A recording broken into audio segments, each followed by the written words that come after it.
ओए,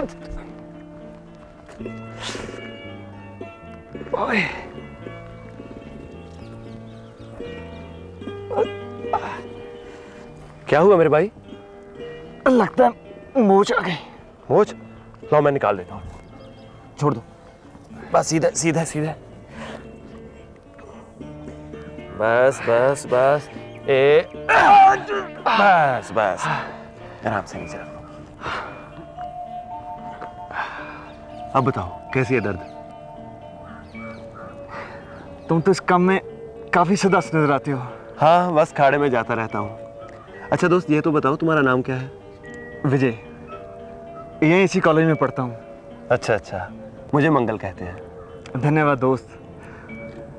दोस्त भी कहते हो और धन्यवाद भी करते हो। चलो छोड़ो, आओ पास ही में मेरा ठिकाना है, वहां चल के बैठते हैं। आओ। अवश्य। आराम से।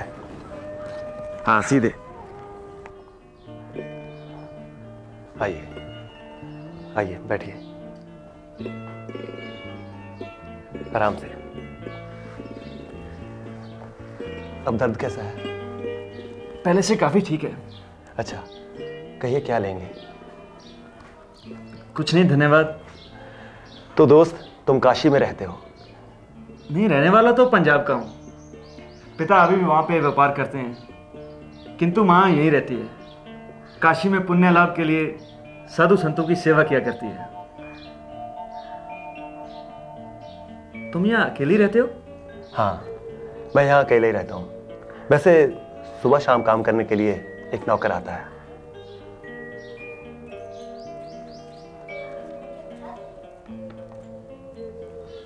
ये कौन सी भाषा है? पाली। मैंने पाली भाषा का अध्ययन किया है। वैसे दोस्त, बुरा न मानना, बस यूं ही जानने की उत्सुकता हो रही है। माँ के यहाँ होते हुए फिर तुम हॉस्टल में क्यों? माँ बहुत धार्मिक प्रवृत्ति की है। आए दिन घर में धार्मिक आयोजन होते रहते हैं, परंतु ये सब मुझे बहुत अच्छा नहीं लगता। वैसे दोस्त, अपने विषय में तुमने कुछ नहीं बताया। बस मैं इसी कोठरी में रहता हूँ और उसी कॉलेज में पढ़ता हूँ जिसमें तुम। अगर आपसे दोबारा मिलना चाहूँ तो? मंगल देव की कोठरी में आने के लिए किसी को कोई बाधा नहीं, और तुम तो आज से मेरे घनिष्ठ मित्र हो।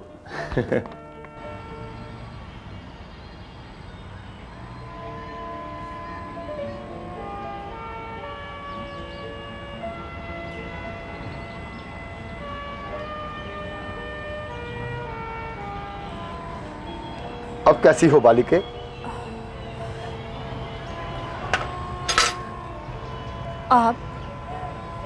आपने मुझे क्यों बचाया?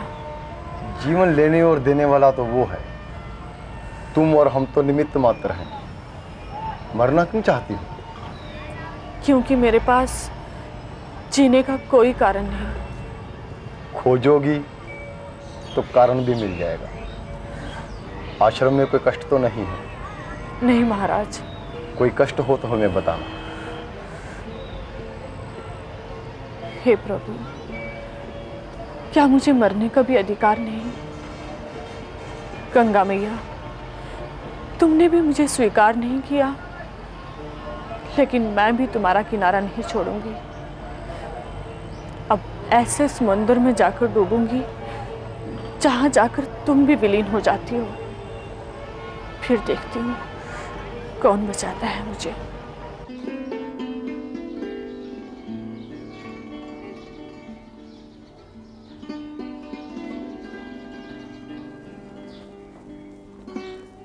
विजय, क्या बात है बेटा, तुम बाहर क्यों नहीं आते? माँ, मैंने कहा ना, मुझे ये भजन कीर्तन प्रवचन सब आडंबर लगता है। विजय, कैसी बातें कर रहे हो तुम? शाबाश, चलो उठो, बाहर चलो, महाराज जी से चलकर आशीर्वाद लो। अच्छा माँ, तुम चलो, मैं आता हूँ। जल्दी आना।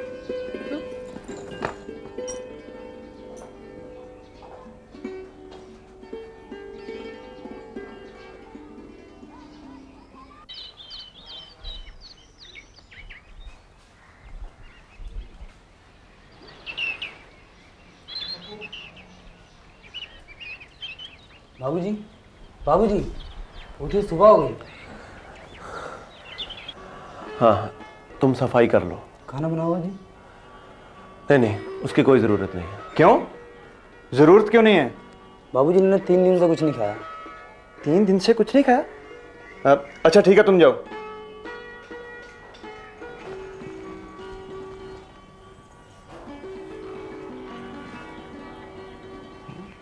बुखार तो नहीं है? क्यों दोस्त, क्या बात है? कोई बीमारी है क्या? बिना किसी बीमारी के कोई इस तरह पड़ा रहता है क्या? नहीं, मुझे नहीं लगता कि तुम्हें कोई शारीरिक रोग है। तुम उठो, आज मैं तुम्हें निमंत्रण देने आया हूँ। तुम्हें मेरे साथ चलना होगा। मैं तो आप तुम्हारे साथ जाने की सोच रहा था। यहाँ के लोगों को खाना बनाना बिल्कुल नहीं आता, और इनके हाथ का बना हुआ खाना मुझसे खाया नहीं जाएगा। तो ठीक है, तुम अपना सामान बांधो। सामान? क्यों? क्योंकि अब मैं कई रोज तक तुम्हें वापस नहीं आने दूंगा।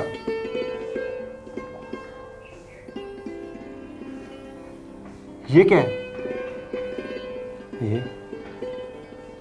ये मेरा रक्षा कवच है। मैं बचपन से इसे पहनता आया हूं, मगर आज इसे तोड़ देने की इच्छा हुई। अच्छा, तुम ये संभालो, मैं तुम्हारे चलने की व्यवस्था करता हूं।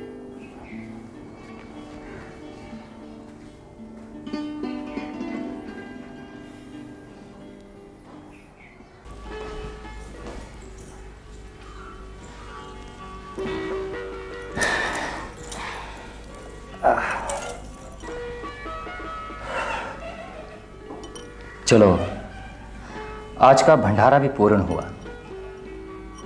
किशोरी,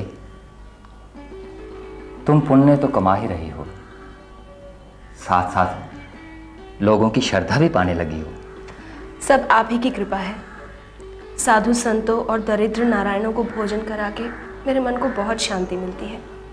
लगता है जीवन सफल हो रहा है। किशोरी, तुम्हारा त्याग बहुत बड़ा है। तुमने तो अपना सारा जीवन उत्सर्ग कर दिया है। आपके मुंह से मेरी तारीफ अच्छी नहीं लगती। अच्छा, आप आराम कीजिए, मैं जरा भंडार गृह देख कर आती हूँ। ठीक है।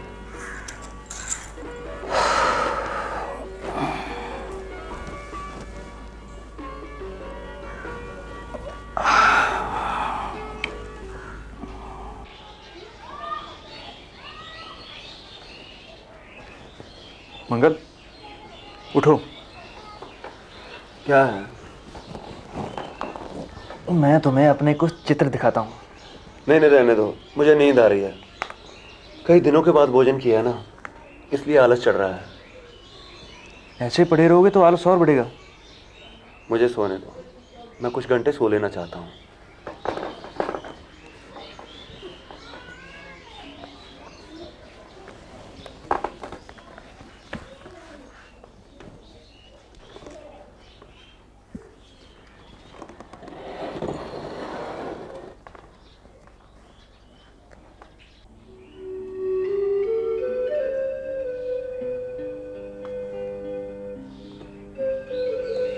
मंगल, तुमने ये रक्षा कवच मुझे क्यों दिया? मुझे पैसों की आवश्यकता थी। तुम इसे बेचकर मुझे कुछ दिनों के लिए निश्चिंत बना दो। विजय, माँ, ये मेरे मित्र मंगल हैं। उस दिन मेरे पैर की मोच इन्होंने निकाली थी। माताजी, प्रणाम। जीते रहो बेटे। बेटा विजय, मैं तुमसे एक बात करने आई हूँ। कहो माँ। बेटा, एक दुखिया स्त्री आई है। मैंने सोचा उसे तुमसे पूछकर रख लूं, मुझे आवश्यकता भी है। पर वो है कौन माँ? बेचारी बिल्कुल अनाथ है। तो ठीक है, रख लो। अच्छा ठीक है, तुम लोग बैठो।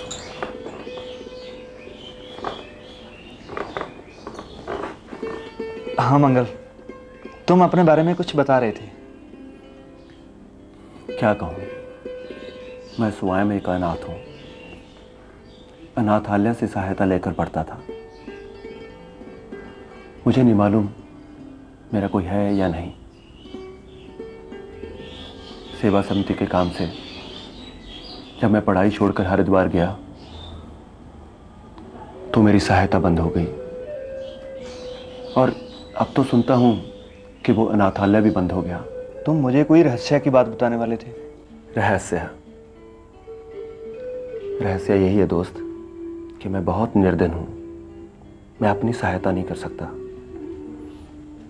कॉलेज में मैं डिग्री के लिए नहीं पढ़ रहा हूं, बल्कि कुछ महीनों की ज़रूरत है। मैं अपनी पाली की पढ़ाई प्रोफेसर देव से पूरी कर लूं, इसीलिए ये कवच बेचना चाहता हूं। तुम्हारे रक्षा कवच के अंदर जो भोजपत्र है, इस पर क्या लिखा है? शायद पाली लिखे। मैं नहीं जानता।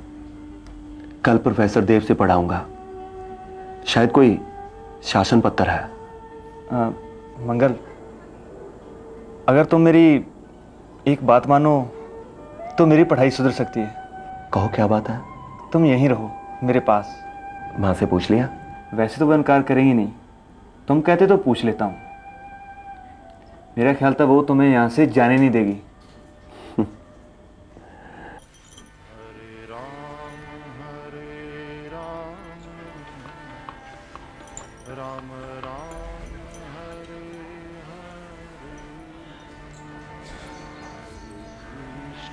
किशोरी जी। ये फर्श थोड़ा गंदा हो गया है, किसी से कह के धुलवा दो। अच्छा यमुना, फर्श यहाँ से भी साफ कर दे। ये कौन है? यमुना है, वही जिसे भंडारे वाले रोज रखा था। बाहर निकल, निकल बाहर। क्या हुआ रंजन? अरे कौन है, कैसी है, कहां से आई है, देवग्रह में प्रवेश करने योग्य है भी या नहीं, ये जान लिया तूने या बस यूं ही? ये कौन है, कहां से आई है, ये तो मैं नहीं जानती। अपवित्र है, अछूत है, ये जाना है तुमने? तो क्या भगवान इसे पवित्र नहीं कर देंगे? तुम स्वयं कहते हो ना कि भगवान पवित्र पावन है। जब बड़े बड़े पापियों से उद्धार की आशा रखते हैं हम, तो फिर इसे प्रभु कृपा से वंचित क्यों रखा जाए? ठीक है, मगर इसे एक बात समझा दो कि आज के बाद देवग्रह में प्रवेश न करे।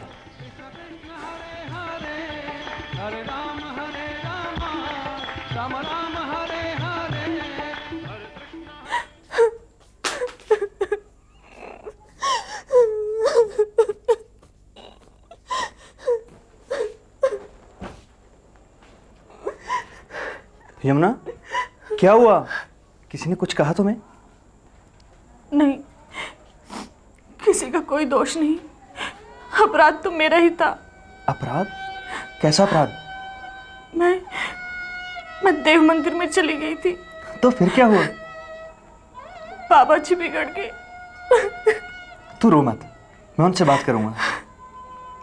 नहीं, मैं उनकी बात पर नहीं रो रही हूं तो अपने भाग्य पर और हिंदू समाज की अकारण निष्ठुरता पर भी, जो भौतिक वस्तुओं को तो बांट ही चुका है और अब भगवान को भी बांटने पर तुला हुआ है। जिनके भगवान सोने चांदी से घिरे रहते हैं ना, उन्हीं को रखवाली की ज्यादा जरूरत होती है। तू रो मत, मैं उनसे बात करता हूं।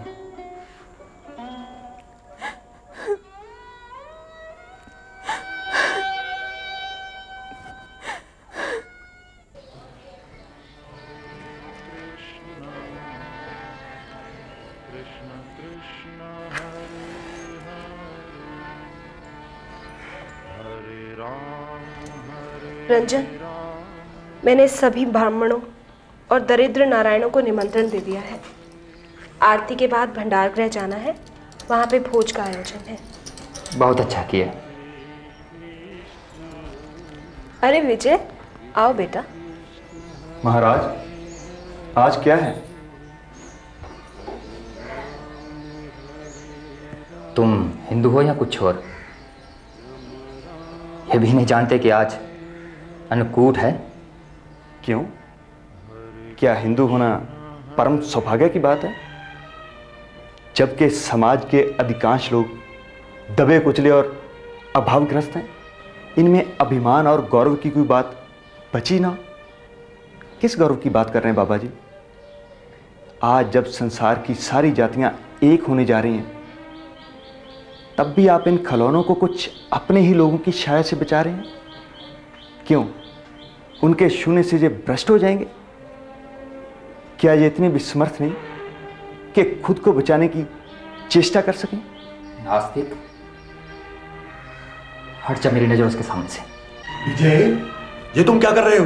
मंगल, ये धर्म के ठेकेदार लोगों से चढ़ावा लेकर उनको बेवकूफ बनाते हैं और उस चढ़ावे के दम पर ऐश करते हैं और लोगों को गालियां सुनाते हैं। इनका ये आडंबर ज्यादा चलने वाला नहीं है। अरे विजय, चल तू आ, चला मेरे साथ। विजय, क्षमा कर दो रंजन, अभी लड़का है। लड़का तुम्हारा ही है, इसे साथियों की क्या चिंता?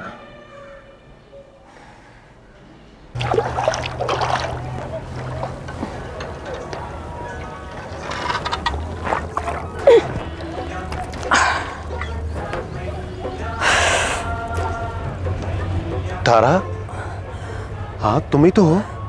नहीं, मैं तारा नहीं हूँ। तारा मर गई। मैं उसकी प्रेत आत्मा यमुना हूँ। तारा,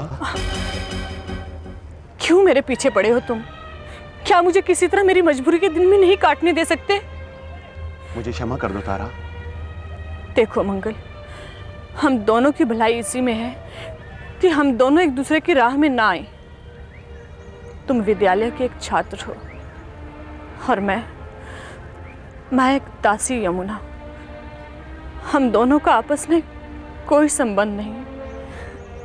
तुमसे अपने पापी प्राणों की रक्षा के लिए प्रार्थना करती हूँ, क्योंकि मैंने इन्हें देने की बहुत कोशिश की मगर दे न सकी। तारा, अगर तुम्हारी यही इच्छा है तो यही सही।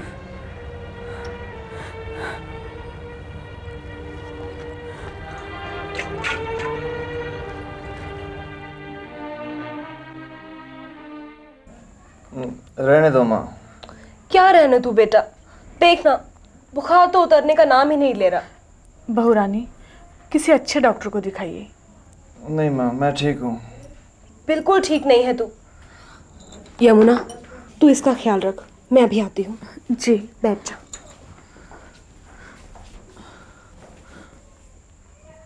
कैसे मित्र हैं आप? आपके मित्र को 3 दिन से इतना बुखार है और आप किताबों में सिर दिए बैठे हैं। क्या हुआ? मैं थोड़ा पढ़ाई में व्यस्त था, इसलिए ज्यादा ध्यान नहीं दे पाया। आज तीसरा दिन है। विजय बाबू ने तकिए से सिर नहीं उठाया। बड़ा तेज बुखार है। आप किसी अच्छे से डॉक्टर को क्यों नहीं बुला लेते? ठीक है, मैं अभी डॉक्टर दीनानाथ को लेकर आता हूँ। आइए डॉक्टर साहब। यमुना,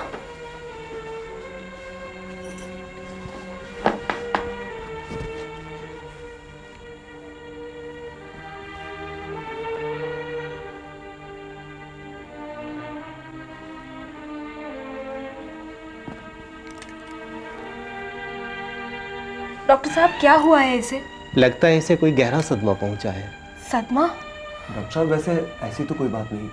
हाँ, 2 दिन पहले हम गंगा नहाने जरूर गए थे, वहाँ बहुत देर तक नहाते रहे।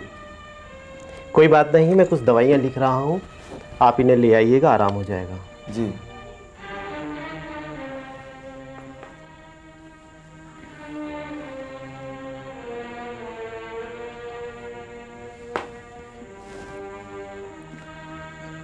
अब कैसे हैं आप? ठीक हूँ। मंगल कैसा है? वो तो दिन रात किताबों में अपना सिर दिए बैठे रहते हैं। ठीक है, मैं उसे मिलकर आता हूँ।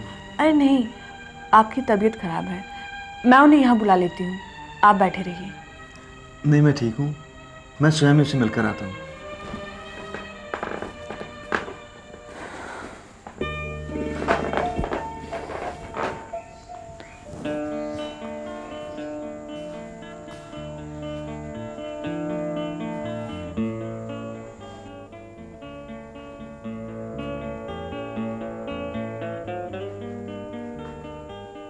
मंगल, ये तू ठीक तो है? अब बैठ बैठ। अरे मुझे कहलवा लिया होता मैं खुद आ जाता। वैसे ही मैं आने ही वाला था। कहो ना, क्या बात है? विजय, मेरी परीक्षा पूरी हो गई है और नौकरी का प्रबंध भी हो गया। मैं तुम्हारा कर्तव्य हूं। मैं आज ही जाना चाहूंगा। मुझे आज्ञा दो। मंगल, ये नहीं हो सकता। विजय, जब मैं भूख से मर रहा था, दाने दाने को मोहताज था, तब तुमने मुझे सहारा दिया। हालांकि मैं उसके योग्य ना था। अच्छी बात है, तुम जाना चाहते हो तो मैं तुम्हें रोकूंगा नहीं। लेकिन माँ ने देवी माँ के दर्शन की मनौती की है, इसलिए मैं चाहता हूँ कि तुम हमारे साथ चलो। बाकी तुम्हारी इच्छा। चलता हूँ।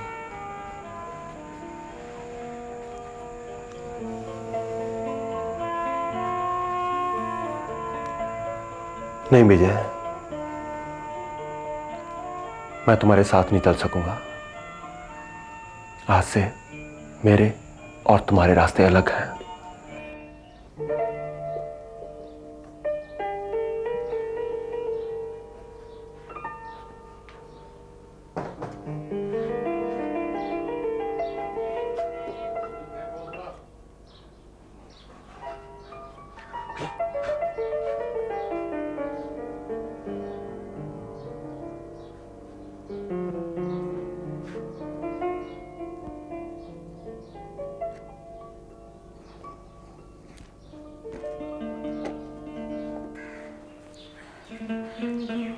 विजय बाबू, आपके मित्र तो बड़े अजीब निकले। मुंह अंधेरे बिना किसी को कुछ बताए घर से निकल गए। तो क्या कहूँ, मैंने तो साथ चलने के लिए कहा था। मेरी इतनी सी बात नहीं रख सका। ऐसी मित्रता का क्या फायदा। अब तुम ये सामान रखवाने में मेरी मदद करो। हाँ चलिए, हटिए, मैं रखती हूँ। अरे, ये तौलिया आप इस बैग में कहाँ रख रहे हैं? तो कहाँ रखूँ? विजय बाबू, इतना सारा सामान इस बैग में नहीं आएगा। चलिए, मैं इसे ट्रंक में रखवा देती हूँ। नहीं, मेरा ज़रूरी सामान मेरे पास ही रहना चाहिए। आपका क्या है? आपको खुद नहीं मालूम रहता कि आपको कब क्या चाहिए। नहीं यमुना, इस बैग में मेरा अपना ज़रूरी सामान है। आप चिंता मत कीजिए विजय बाबू, आपको जब जो चीज़ चाहे मांग लीजिएगा। देखिएगा, तुरंत प्रस्तुत कर दूंगी। मेरी सबसे प्रिय वस्तु तो तुम ही हो यमुना। विजय बाबू, क्या सोचने लग गए? कुछ नहीं, जैसा चाहे करो।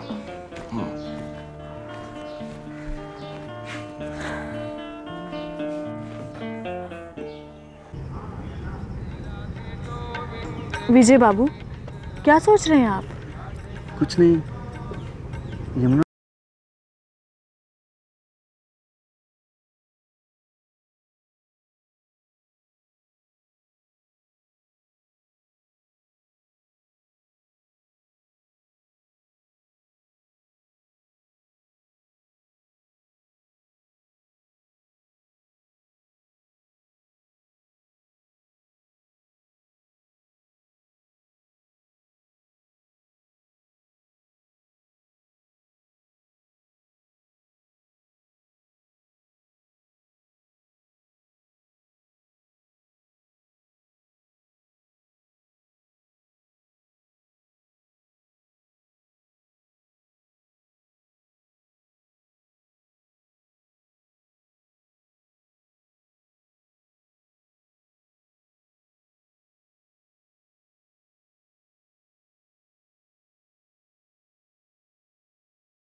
चोगा पहनकर, चंदन तिलक लगाकर 20वीं सदी में तीसरी सदी का अभिनय, जब सारा संसार विकास की दौड़ में एक दूसरे से आगे निकलने की होड़ में है और ये मूर्ख हैं कि अपनी पुरानी मान्यताओं को प्रदर्शन कर पुण्य कमा रहे हैं। पर विजय बाबू, आप तो पाप पुण्य को मानते ही नहीं। पाप और कुछ भी नहीं है। जिसे हम छिपाकर करते हैं हमारे वही कर्म पाप हैं। और अगर समाज का एक बड़ा वर्ग उसे व्यवहारिक बना दे तो वो पुण्य हो जाता है, धर्म हो जाता है। जो एक के लिए पुण्य है दूसरे के लिए पाप है। किशोरी बहू, शाह जी के मंदिर में आरती देखने चलोगी ना? आ गई तू घंटी, मैं तेरा ही इंतजार कर रही थी। माँ, ये कौन है? हम बताते हैं। घंटी नाम है हमारा। हमारे बाबा कहते हैं कि हम जब से पैदा हुए हैं हमेशा मंदिर की घंटी की तरह बजते ही रहते हैं। इसीलिए उन्होंने हमारा नाम ही रख दिया घंटी। इस घर की देखभाल हम ही करती हैं। आप विजय बाबू हैं ना? हाँ, मगर तुम्हें किसने बताया? मैंने। आरती का समय हो रहा है, चलो किशोर। जी विजय बेटा, तू चलेगा ना? ओहो किशोरी बहू, अरे भला विजय बाबू और यमुना कैसे जा सकते हैं? इन्हें तो ठाकुर जी के दर्शन यही हो जाते हैं। क्यों विजय बाबू? मैंने अपने किसी मित्र से मिलने जाना है। घंटी, तुम हो बड़ी नटखट। ये ब्रज है बाबूजी, यहाँ तो पत्ते पत्ते में प्रेम बसता है। बंसी वाले की बंसी अभी भी सेवा कुंज में बजती है। चले किशोरी बहू? चल, बहुत बोलती है तू। आजा।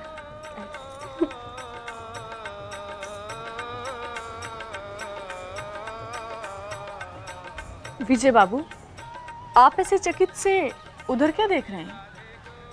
बहुत चंचल है घंटी, सचमुच आई और पूरे वातावरण को इस तरह गुंजायमान कर गई मानो शांत पड़े मंदिर में वास्तव में किसी ने एक साथ कई घंटियां बजा दी हों।